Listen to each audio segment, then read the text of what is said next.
तो रिवीजन कर रहे थे हम, और आज हम रिवीजन करते हैं चैप्टर 11 जो है थर्मल प्रॉपर्टीज ऑफ मैटर। तो थर्मल प्रॉपर्टीज में क्या क्या चीजें आती हैं बेसिकली। तो इसमें एक तो थर्मल एक्सपेंशन वाला पार्ट आता है, एक हीट ट्रांसफर वाला पार्ट आता है, एक कैलोरीमेट्री वाला पार्ट आता है। ठीक है, तो इन चीजों को हम डिस्कस करेंगे और मेनली स्कूल एग्जाम्स को टारगेट करते हुए जितना एनसीईआरटी के सिलेबस में है उसको डिस्कस करेंगे। तो सबसे पहले हम बात करते हैं कैलोरीमेट्री के बारे में। कैलोरीमेट्री क्या होती है क्या।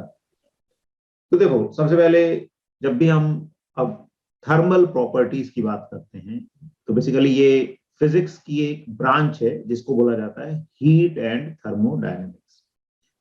तो हीट एंड थर्मोडायनेमिक्स में अब सबसे पहले हमें हीट के बारे में आइडिया होना चाहिए कि हीट क्या होती है। तो क्या होती है, कोई बताएगा what is heat? Energy transfer between two bodies when there's a temperature difference. Good. तो हीट एक फॉर्म ऑफ एनर्जी है, लेकिन उसका मतलब तभी होता है जब वो ट्रांसफर में होती है, दो बॉडीज के बीच में या सेम बॉडी के दो पॉइंट्स के बीच में भी हो सकती है। और उसका जो ट्रांसफर होता है, फ्लो होता है, वो होता है टेम्परेचर डिफरेंस के कारण। तो हम ऐसा नहीं बोलते कि किसी बॉडी की हीट ज्यादा है, किसी बॉडी की हीट कम है। नहीं, टेम्परेचर ज्यादा या कम हो सकता है, इंटरनल एनर्जी टेम्परेचर से रिलेटेड होती है। हीट जो है वो एनर्जी इन ट्रांजिट या एनर्जी इन फ्लो को बोला जाता है। तो heat is a form of energy transferred between two systems by virtue of temperature difference. ठीक है, this is the heat, a form of energy जो टेम्परेचर डिफरेंस के कारण फ्लो करती है।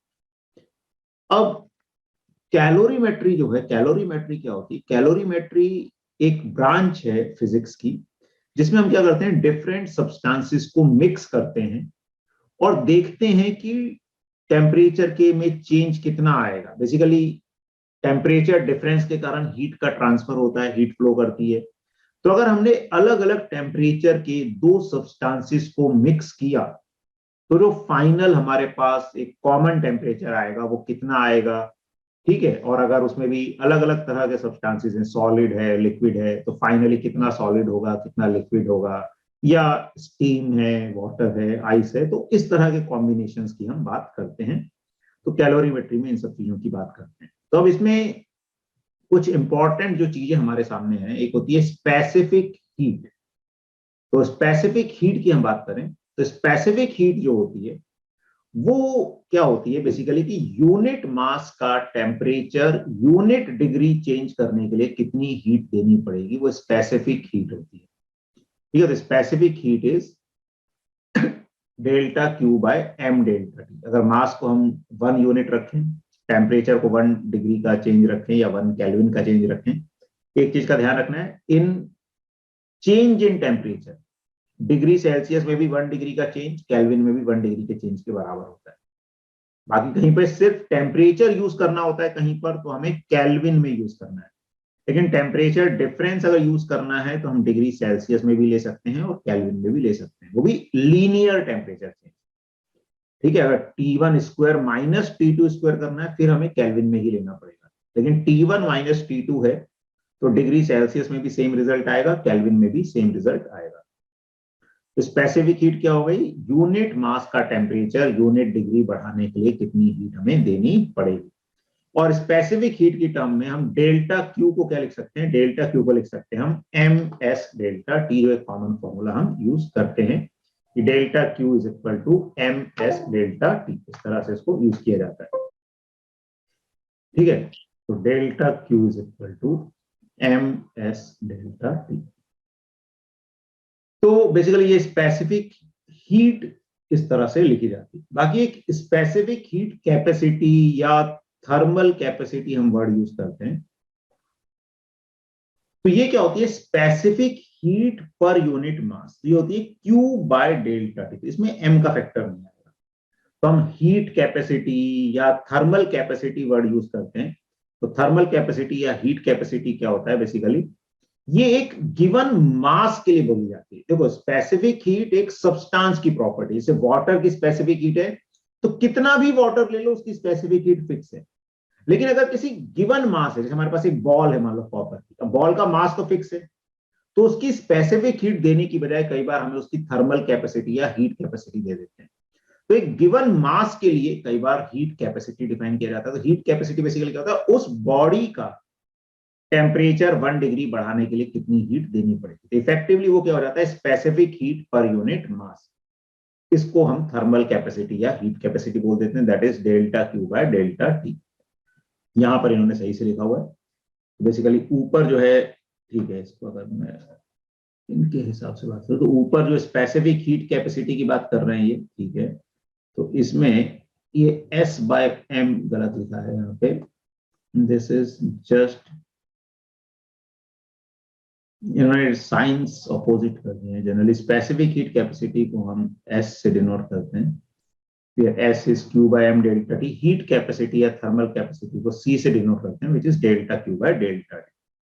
और गैसेस के लिए हम बात करते हैं मोलर हीट कैपेसिटी, तो वो होता है यूनिट मोल का टेम्परेचर जो है, हमें अगर यूनिट डिग्री बढ़ाना है तो कितनी हीट देनी पड़ेगी, तो होता है delta Q by N delta T. This is the molar heat capacity. अब स्पेसिफिक हीट का यूज किया जाता है सेम फेज में, जब सेम फेज में टेम्परेचर चेंज होता है। जैसे वाटर है, वाटर के फेज में टेम्परेचर चेंज हो रहा है, ठीक है, आइस है, आइस के फॉर्म में ही टेम्परेचर चेंज हो रहा है, स्टीम है, स्टीम के फॉर्म में ही टेम्परेचर चेंज हो रहा है, then we use specific heat. अच्छा, स्पेसिफिक हीट वाटर की कितनी होती है याद है? 42,000 जूल पर केजी सेंट। अगर उसको सिंपल शब्दों में बात करें तो एक जो सीजीएस यूनिट होती है 1 कैलोरी पर ग्राम पर डिग्री सेल्सियस, और 1 कैलोरी 4.18 जूल होता है या 4.2 जूल होता है, तो उसके हिसाब से हम 4200 ऐसे लिख सकते हैं। और आइस और स्टीम की कितनी होती है specific heat? Specific heat of ice और स्टीम, आइस की 0.5। हाँ दोनों की 0.5 होती है। इसकी आधी, वाटर की आधी होती है स्पेसिफिक हीट, आइस के लिए भी और स्टीम के लिए भी। वैसे तो गिवन होगा ये डेटा अगर क्वेश्चन में पूछा जाता है, लेकिन फिर भी अगर पता हो तो अच्छी बात है। 0.5 कैलोरी पर ग्राम पर डिग्री सेल्सियस, तो ये स्पेसिफिक हीट का आइडिया होना चाहिए। फिर अब हमेशा ऐसा नहीं होता कि फेज वही का वही रहे, फेज भी बदलता है। जैसे हम आइस को हीट देंगे तो एक टेम्परेचर पे जाके आइस जो है वाटर में कन्वर्ट होगी, वाटर को हीट सप्लाई करेंगे तो एक टेम्परेचर पे वाटर जो है स्टीम में कन्वर्ट होगा। तो जहां पर फेज चेंज होता है वहां पर किस तरह की हीट की हम बात करते हैं? Latent heat. Latent heat. तो लेटेंट को हिडन, जैसे लेटेंट जो वर्ड है हिडन को रिप्रेजेंट करता है, तो हिडन हीट। तो एक्चुअली क्या होता है, जब फेज चेंज होता है टेम्परेचर चेंज नहीं होता, तो हमें लगता है कि यार टेम्परेचर चेंज नहीं होता, बेसिकली वो हिडन फॉर्म में हीट चलेगी। बेसिकली हिडन मतलब यहाँ पे इंटरनल एनर्जी को बढ़ाती है, वो टेम्परेचर को नहीं बढ़ाती। अब देखो गैसेस के लिए हम पढ़ते हैं इंटरनल एनर्जी टेम्परेचर पे डिपेंड करती है, लेकिन फेज चेंज में क्या हो रहा है, इंटरनल एनर्जी बेसिकली पोटेंशियल और काइनेटिक दोनों एनर्जी पे डिपेंड करती है। तो वहां पर फेज चेंज होने में से भी एनर्जी बढ़ती है सब्सटेंस की। तो लेटेंट हीट का यूज किया जाता है जब फेज चेंज होता है। तो जब सॉलिड जो है वो लिक्विड में कन्वर्ट होता है तो हम लेटेंट हीट ऑफ फ्यूजन की बात करते हैं, और जब लिक्विड वेपर में कन्वर्ट होता है तो हम लेटेंट हीट ऑफ वेपोराइजेशन की बात करते हैं। तो लेटेंट हीट क्या होती है? Heat required to change the state of unit mass substance. तो यूनिट मास की स्टेट चेंज करने के लिए, ठीक है, और without changing its temperature. Generally कहां, सॉलिड है तो उसके मेल्टिंग पॉइंट पे, लिक्विड है तो उसके बॉइलिंग पॉइंट पे।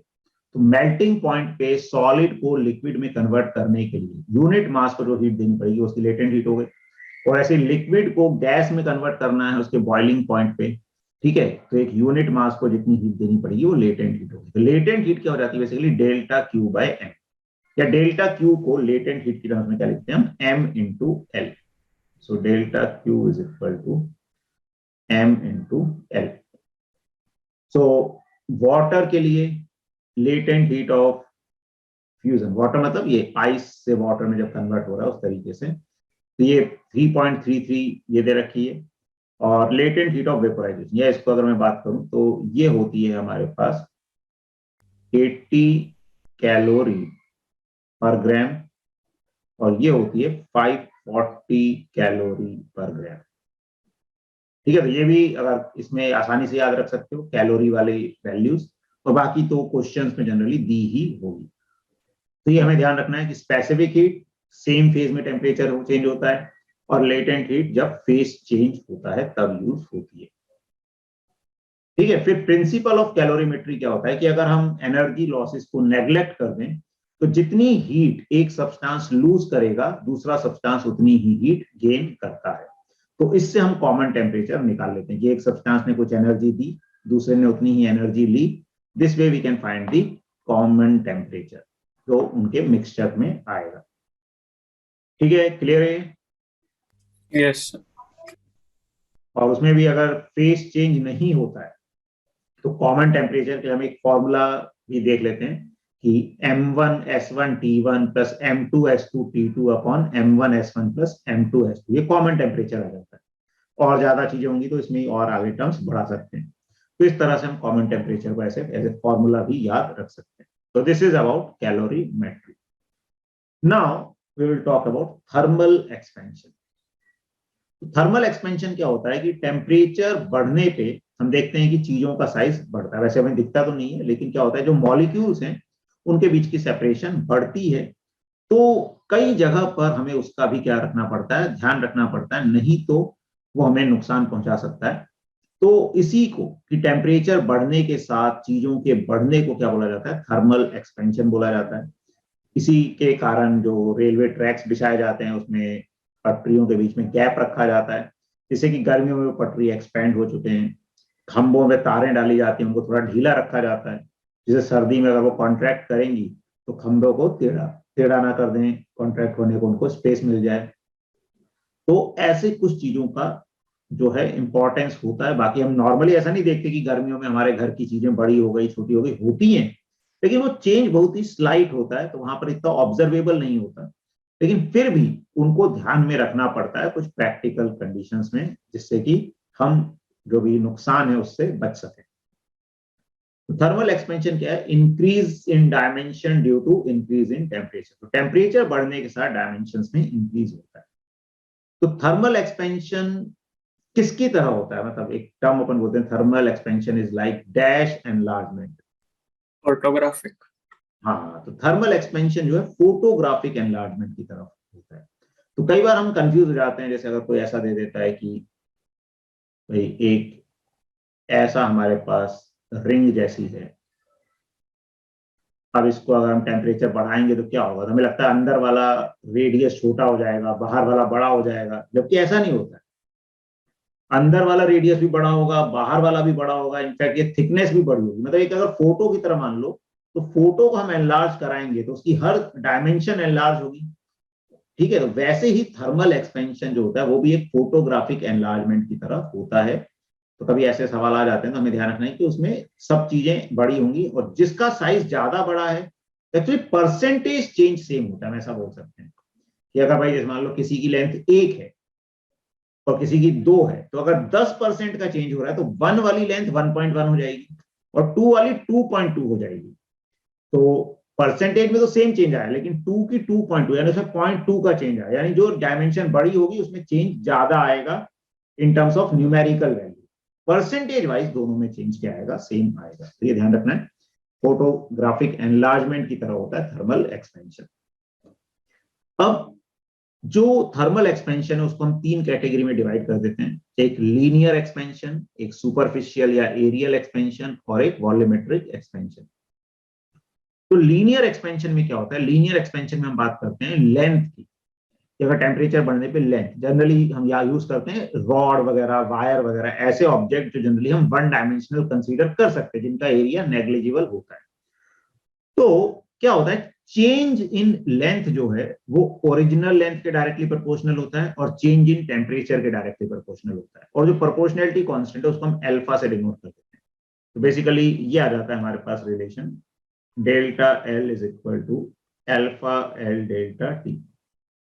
तो ये रिलेशन यहाँ पे लिखा हुआ है, alpha is equal to delta L by L not, initial length बोल दिया तो एल नॉट बोल दो या एल बोल दो, this is the change in length. और जो फाइनल लेंथ होगी वो एल प्लस डेल्टा एल हो जाएगी। ठीक है, तो इस तरह से हम लिख सकते हैं। तो delta T is change in temperature, delta L is final length minus initial length, ये हो जाएगी इस तरीके से।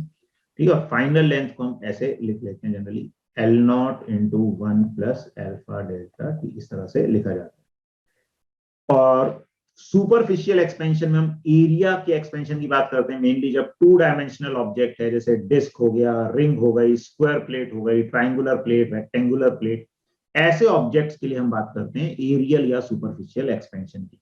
इसमें हम चेंज इन एरिया की बात करते हैं। तो change in area original area के डायरेक्टली प्रोपोर्शनल होता है और चेंज इन टेम्परेचर के डायरेक्टली प्रोपोर्शनल होता है। तो इसमें जो डेल्टा ए है वो आ जाता है बीटा टाइम्स ए डेल्टा टी, वही चीज यहां पर लिखी हुई है हमने।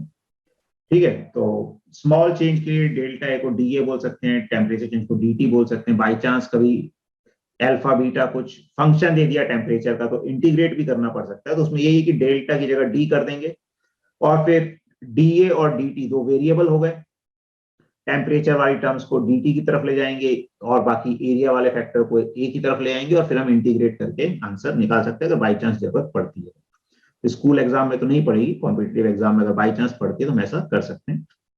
और फाइनल एरिया हो जाएगा A not plus delta A या A plus delta A, that is A into beta A delta T. और सॉलिड्स के लिए जनरली अल्फा ही गिवन होता है और अल्फा बीटा गामा में ये रिलेशन होता है कि बीटा जो है वो 2 अल्फा के बराबर होता है और गामा जो है वो 3 अल्फा के बराबर होता है। तो basically gamma is equal to क्या हो गया, 3 अल्फा हो गया, एंड गामा को हम 2 बीटा तो नहीं बोल सकते, ये गलत लिखा हुआ है इसमें। तो एक्चुअली रिलेशन ये आएगा, gamma by 3 is equal to beta by 2 is equal to alpha. तो अगर गामा को हम बात करें तो 3 अल्फा तो बोल सकते हैं, बीटा की टर्म में 3/2 बीटा हम बोल सकते हैं। ये ठीक है, गलत एक्सप्रेशन है इस तरह से। हाँ, ये सही है, अल्फा बीटा गामा का रेशो 1:2:3 का आएगा। तो this is relation between alpha beta gamma. Gamma क्या है, जब ये अल्फा क्या कहलाता है, अल्फा कहलाता है coefficient of linear expansion, beta कहलाता है कोफिशिएंट ऑफ एरियल एक्सपेंशन या सुपरफिशियल एक्सपेंशन, गामा क्या कहलाता है कोफिशिएंट ऑफ वॉल्यूमेट्रिक एक्सपेंशन। तो अगर वॉल्यूम चेंज होता है तो हम गामा की बात करते हैं। तो चेंज इन वॉल्यूम जो है ओरिजिनल वॉल्यूम के डायरेक्टली प्रोपोर्शनल होता है, चेंज इन टेम्परेचर के डायरेक्टली प्रोपोर्शनल होता है और चेंज इन वॉल्यूम आ जाता है gamma V naught delta T के बराबर। फिर जो फाइनल वॉल्यूम है वो आ जाता है v प्लस डेल्टा वी। और वॉल्यूम चेंज होता है तो इससे डेंसिटी में भी फर्क पड़ता है, तो डेंसिटी भी चेंज होती है, उसका भी हम चेंज देख सकते हैं। तो जनरली डेंसिटी का चेंज इस तरह से देखा जाता है, डी जो हो जाता है D not upon 1 minus gamma delta T, इस तरह से डेंसिटी को लिखा जा सकता है। डी नॉट इनिशियल डेंसिटी है, डी इज फाइनल डेंसिटी। तो ये हमें थोड़ा सा लीनियर सुपरफिशियल और वॉल्यूमेट्रिक एक्सपेंशन के बारे में पता होना चाहिए। और इसके कारण जैसे कोई रॉड वगैरह है उसमें स्ट्रेस डेवलप हो जाता है। कैसे स्ट्रेस डेवलप होता है, जैसे मान लो एक रॉड को हमने फिक्स कर दिया, अब हमने टेम्परेचर बढ़ाया, तो टेम्परेचर बढ़ाया तो ये रॉड क्या करेगी, बढ़ने की कोशिश करेगी। अब बढ़ने की कोशिश करेगी लेकिन बढ़ नहीं पाएगी क्योंकि हमने इसको फिक्स रिजिड दीवारों के बीच में फिक्स कर रखा है। तो अब बढ़ना चाहती थी, ये बढ़ नहीं पाएगी, तो इसके अंदर एक स्ट्रेस डेवलप हो जाएगा। जैसा है कंप्रेसिव स्ट्रेस, मतलब अगर ये फ्री होती तो उसकी लेंथ ज्यादा होती, लेकिन हमने इसको बढ़ने नहीं दिया तो इसकी लेंथ अपनी नेचुरल लेंथ से कम होगी। तो यहाँ पे कभी कंफ्यूजन भी हो जाता है बच्चों को कि सर लेंथ तो इसकी पहले भी एल थी और अगर हमने इसको दीवारों में जड़ा रखा है तो ये बढ़ तो पाएगी नहीं, तो लेंथ तो उतनी ही है, तो चेंज इन लेंथ तो 0 हो गया, यानी स्ट्रेन नहीं आया, स्ट्रेस नहीं आया। तो ऐसा नहीं होता है। एक्चुअली नेचुरल लेंथ किसको बोला जाता है, टेम्परेचर पे जो ऑब्जेक्ट है, रॉड है, उसकी अलग अलग नेचुरल लेंथ हो सकती है। जैसे रॉड मान लो कुछ एल लेंथ की, मान लो 1 मीटर की, अब टेम्परेचर बढ़ाने पे अगर इसकी लेंथ 1.01 मीटर हो जाती तो वो नेचुरली उस टेम्परेचर पे अपनी लेंथ को बढ़ाना चाहता था, तो नए टेम्परेचर पे उसकी नेचुरल लेंथ 1.01 कहलाएगी। और अगर हमने उसको बढ़ने नहीं दिया, यानी कि वो अभी कंप्रेस्ड स्टेट में है, जिस कारण से उसमें क्या आ जाएगा, स्ट्रेस आ जाएगा। तो ऐसे केस में अगर हमें स्ट्रेस वगैरह की कभी कैलकुलेशन करनी है, तो बेसिकली फॉर्मूला वही है कि delta F by stress is equal to Young's modulus into strain. तो यहां से मान लो लेंथ अगर एल थी, अगर ये फ्री होती रॉड, तो बढ़कर इसकी लेंथ हो जाती L into 1 plus alpha delta T, और अभी एल ही है, तो चेंज कितना हुआ रॉड में, तो कंप्रेशन है, कितना कंप्रेशन है, एल एल्फा डेल्टा टी के बराबर कंप्रेशन है। तो चेंज इन लेंथ आ गई, वो रख देंगे, एल रख देंगे। इस तरह से हम स्ट्रेस निकाल सकते हैं, फोर्स निकाल सकते हैं, कितना फोर्स इसमें डेवलप होगा। तो ऐसे कई बार क्वेश्चंस आ जाते हैं, तो उनका भी हमें ध्यान रखना है। तो ये थोड़ा सा हमें थ्योरेटिकल आइडिया होना चाहिए थर्मल एक्सपेंशन के बारे में। और न्यूमेरिकल्स में ये अल्फा बीटा गामा का यूज हो सकता है कई बार, इससे रिलेटेड ये जो रिलेशन है अल्फा बीटा और गामा में क्या रिलेशन होता है ये पूछ सकते हैं। तो सॉलिड्स के लिए अल्फा ही गिवन होता है, बीटा को 2 अल्फा, गामा को 3 अल्फा यूज करते हैं। और लिक्विड्स के लिए गामा गिवन होता है, ठीक है, गामा को कोफिशिएंट ऑफ वॉल्यूमेट्रिक एक्सपेंशन या कोफिशिएंट ऑफ क्यूबिकल एक्सपेंशन भी बोला जाता है। तो ये थोड़ा सा हमें पता होना चाहिए। इसमें एक और थोड़ा सा जो हमें आइडिया होना चाहिए वो वाटर के एक्सपेंशन के बारे में, कि वाटर का जो एक्सपेंशन है वो एनोमोलस एक्सपेंशन बोला जाता है। उसमें क्या होता है, जनरली सब्सटेंसेस का टेम्परेचर बढ़ने पे वॉल्यूम बढ़ता है और डेंसिटी जो है वो क्या होती है, कम होती है। लेकिन वाटर के साथ थोड़ा सा डिफरेंट होता है। तो कोई बताएगा किस टेम्परेचर पे वाटर की डेंसिटी मैक्सिमम होती है? 4 डिग्री सेंटीग्रेड। 4 degree centigrade. तो वाटर का क्या होता है, वाटर का जब टेम्परेचर बढ़ाते हैं 0 डिग्री से, तो 4 डिग्री तक उसकी डेंसिटी बढ़ती है, वॉल्यूम कम होता है। 4 डिग्री के आगे नॉर्मल बिहेवियर होता है, वॉल्यूम बढ़ता है और डेंसिटी कम होती है। तो 4 डिग्री सेल्सियस पे वाटर की डेंसिटी मैक्सिमम होती है। तो ये जो वाटर का एक डिफरेंट बिहेवियर है, ये किसके कारण होता है, इसको क्या बोलते हैं, एनोमोलस एक्सपेंशन ऑफ वाटर बोलते हैं। ठीक है, तो इसका थोड़ा सा और हमें आइडिया होना चाहिए। तो ये थर्मल एक्सपेंशन वाला पार्ट हमें इतना क्लियर होना चाहिए। ठीक है, क्लियर है ये, है ना? कहीं भी कोई डाउट हो, कंफ्यूजन हो, पूछ लेना। तो थर्मल एक्सपेंशन हो गया, कैलोरीमेट्री वाला पार्ट हो गया। अब हमारे सामने आता है एक तो टेम्परेचर स्केल और एक जो है हीट ट्रांसफर वाला पार्ट। तो टेम्परेचर जो है, टेम्परेचर क्या होता है, बेसिकली डिग्री ऑफ हॉटनेस और कोल्डनेस ऑफ अ बॉडी। किसी भी बॉडी की जो डिग्री ऑफ हॉटनेस या कोल्डनेस है जिसको हम मेजर करते हैं, उसी को टेम्परेचर बोलते हैं। उसको मेजर किया जाता है, डिवाइस यूज करते हैं थर्मोमीटर, तो थर्मोमीटर का यूज करके उसको मेजर किया जाता है। अब कुछ कॉमन टेम्परेचर स्केल्स होते हैं, जैसे degree Celsius, Fahrenheit, kelvin, rumour, है ना? और हम कोई नया स्केल भी बना सकते हैं, तो इस पे भी बेस्ड कई बार क्वेश्चंस आ जाते हैं।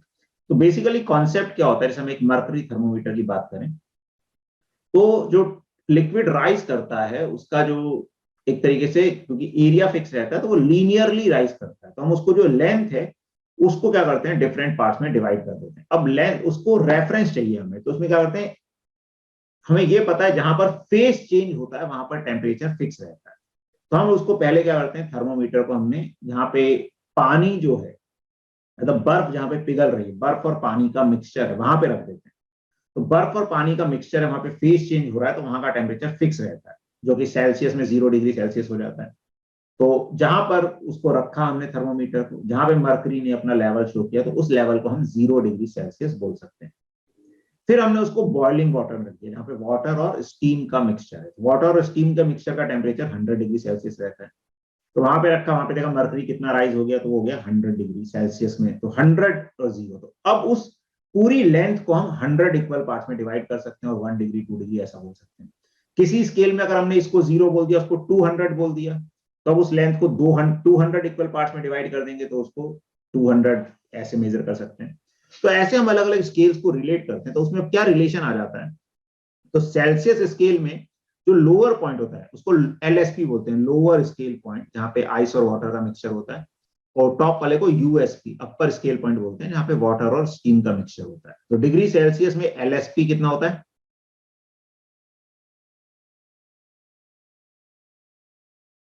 लोअर स्केल पॉइंट कितना होता है डिग्री सेल्सियस वाले स्केल में?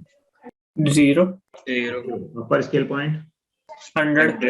100। केल्विन में एलएसपी 373। 270 27। एलएसपी। और यूएसपी 370 373 373, जैसे 373.15 होता है लेकिन 373 बोल सकते हैं। फ़ारेनहाइट में एलएसपी 32 32, यूएसपी 212 और र्यूमर स्केल होता है जिसमें 0 होता है एलएसपी और 80 होता है यूएसपी। तो अब बेसिकली क्या होता है कि जो थर्मोमीटर है इसकी टोटल लेंथ हो गई एल,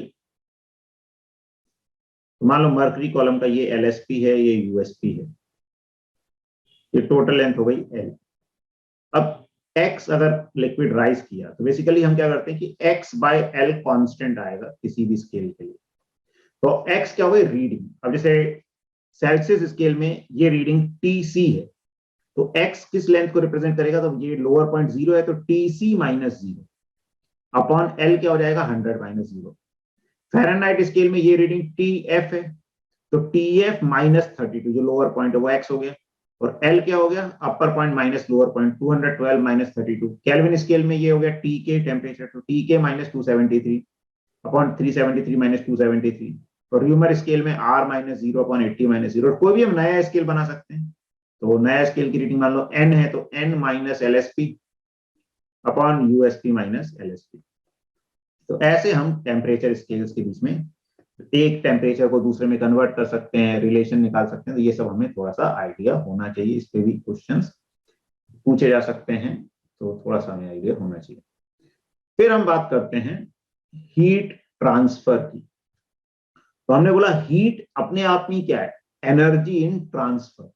हीट एनर्जी के ट्रांसफर को ही हीट बोला जाता है, लेकिन वो टेम्परेचर ट्रांसफर कैसे होना चाहिए, टेम्परेचर डिफरेंस के कारण। अगर बिना टेम्परेचर डिफरेंस के ट्रांसफर हो रहा है तो उसको हीट नहीं बोला जाता। ये भी एक इंपॉर्टेंट पॉइंट है। जैसे मान लो हमने एक पानी लिया, कुछ उसमें एक कुछ चक्कर सा डाल दिया और घुमाने लगे उसको, अब तब भी पानी गर्म हो जाएगा, लेकिन अब वहां पे उसको हम हीट नहीं बोलेंगे क्योंकि टेम्परेचर डिफरेंस से पानी गर्म नहीं हुआ, वो वर्क करके पानी गर्म हुआ, तो उसको हीट ट्रांसफर नहीं बोला जाता। तो हीट ट्रांसफर मतलब जो टेम्परेचर डिफरेंस के कारण एनर्जी फ्लो होती है उसी को हीट ट्रांसफर बोला जाता है।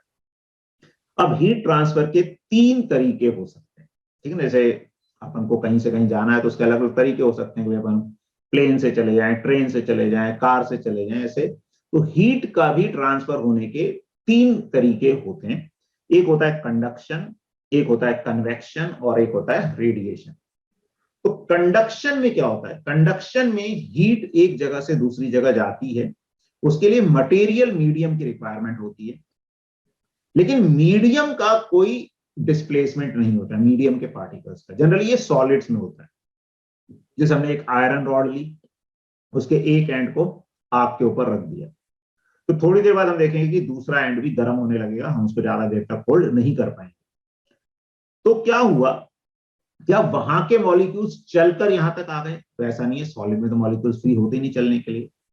तो वहां पर क्या होता है, उन मॉलिक्यूल्स को एनर्जी मिली, तो उनका जो वाइब्रेशन करते सारे मॉलिक्यूल्स, वाइब्रेशन एम्पलीट्यूड बढ़ गया, तो उन्होंने एम्पलीट्यूड बढ़ा तो दूसरे जो पड़ोस वाले मॉलिक्यूल है उनसे कोलिजन करके उनको एनर्जी ट्रांसफर करी, फिर उन्होंने दूसरों को एनर्जी ट्रांसफर की, जैसे वेव मोशन होता है उस तरीके से।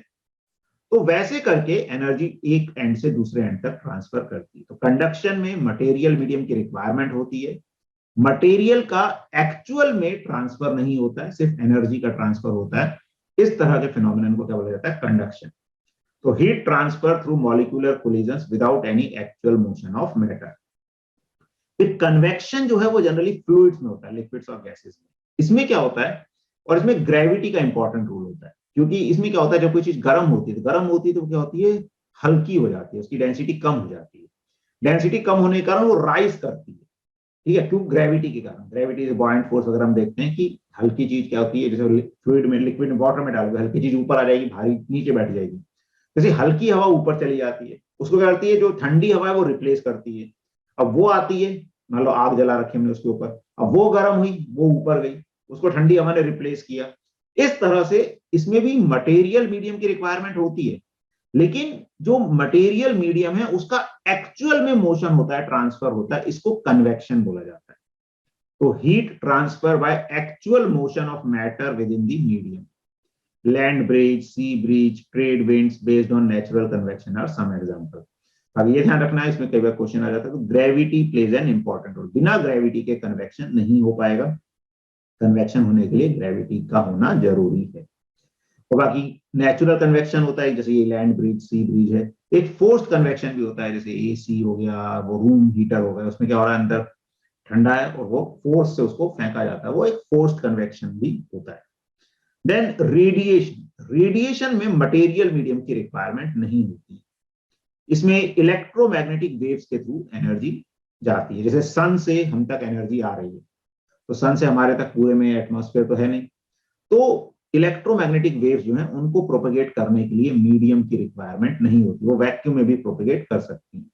जो इलेक्ट्रोमैग्नेटिक रेडिएशंस के थ्रू हीट का एक्सचेंज होता है दो बॉडीज के बीच में, उस फिनोमेनन को बोला जाता है रेडिएशन, और इसके लिए कोई मटेरियल मीडियम की रिक्वायरमेंट नहीं होती है। ठीक है, अब इसमें कुछ ये जो लॉज हैं, Kirchhoff law, Wien's displacement law, Stefan's, ये कॉम्पिटिटिव लेवल के लिए यूज होते हैं, तो अभी इन पे हम नहीं जा रहे हैं। हम बात कर रहे हैं जो हमारे सभी एनसीईआरटी के सिलेबस में पूछा जाता है, basically Newton's law of cooling. तो न्यूटन्स लॉ ऑफ कूलिंग क्या कहता है कि अगर बॉडी और सराउंडिंग का जो टेम्परेचर है और उनका जो डिफरेंस है वो काफी कम है बॉडी या सराउंडिंग के टेम्परेचर के कंपैरिजन में, ठीक है, समझ आ रहा है, बॉडी और सराउंडिंग का जो टेम्परेचर है वो जो दोनों का डिफरेंस है बॉडी और सराउंडिंग के टेम्परेचर का, उसके रिस्पेक्ट में काफी ज्यादा है। मतलब अगर बॉडी का टेम्परेचर है टीबी या T2 मान लें, तो T2 minus T1, this is difference of temperature between the body and the surrounding is less than T1 और T2। अगर ये है तो क्या होता है, जो रेट ऑफ कूलिंग है, रेट ऑफ कूलिंग मतलब टेम्परेचर के कम होने की रेट, रेट ऑफ कूलिंग को क्या बोला जाता है, माइनस dt/dt। तो रेट ऑफ कूलिंग होती है माइनस dt/dt।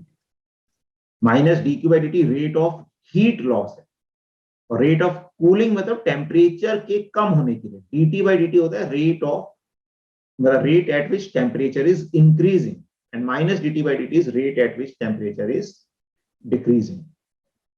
सो अगर ये जो बॉडी और सराउंडिंग का टेम्परेचर डिफरेंस है वो बॉडी और सराउंडिंग के टेम्परेचर के कंपैरिजन में कम है, तो rate of cooling temperature difference के डायरेक्टली प्रोपोर्शनल हो जाती है। This is directly proportional to T2 minus T1। This is Newton's law of cooling. इस पे न्यूमेरिकल पूछे जाते हैं, और उसको यूज करने के लिए एक एवरेज का मेथड होता है, जो बताया गया था क्लास में कि हम एवरेज के मेथड से आसान कर सकते हैं। अगर ऐसे निकालेंगे तो रिजल्ट आता है एक्सपोनेंशियल फॉर्म में, मतलब e की पावर की फॉर्म में। तो उसको सॉल्व करने के लिए या तो हमें वो टेबल दें कि e की पावर कैसे कैलकुलेट करते हैं, लेकिन बेटर होता है हम एवरेज वाला मेथड यूज कर लें, तो उससे भी अप्रोक्सीमेटली हम सही आंसर तक पहुंच जाते हैं।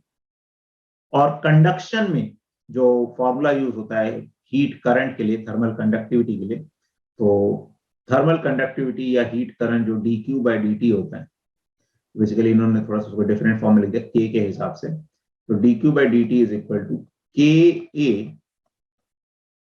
T2 minus T1/L, इस तरह से आता है।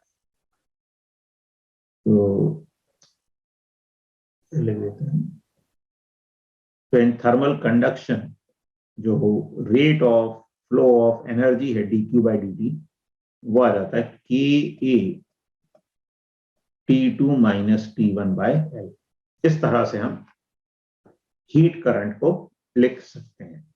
तो ये थोड़ा सा हमें थर्मल प्रॉपर्टीज ऑफ मैटर वाले चैप्टर के बारे में आइडिया होना चाहिए, ठीक है। और अभी ये वाला पार्ट हम थोड़ा सा छोड़ सकते हैं, ये कॉम्पिटिटिव लेवल पे आता है। और जैसे मैंने पहले ही बताया था कि इस चैप्टर को थोड़ा सा करंट, इलेक्ट्रिसिटी जो 12th वाला टॉपिक है उसको पढ़ने के बाद हम कॉम्पिटिटिव लेवल पे ज्यादा अच्छे से पढ़ते हैं, क्योंकि ये जो हीट करंट वाले कई सारे क्वेश्चंस आते हैं, इसको हम इलेक्ट्रिक करंट से रिलेट कर सकते हैं, सिमिलर टाइप का ये कॉन्सेप्ट होता है।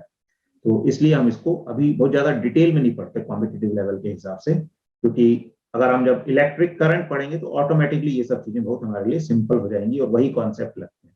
तो इसलिए अभी हमने इसको स्कूल लेवल पे ही कवर किया है चैप्टर, ठीक है। Yes sir. Yes sir. ये क्लियर है? कोई किसी को कंफ्यूजन हो, डाउट हो, कोई भी कुछ? No sir. क्लियर है।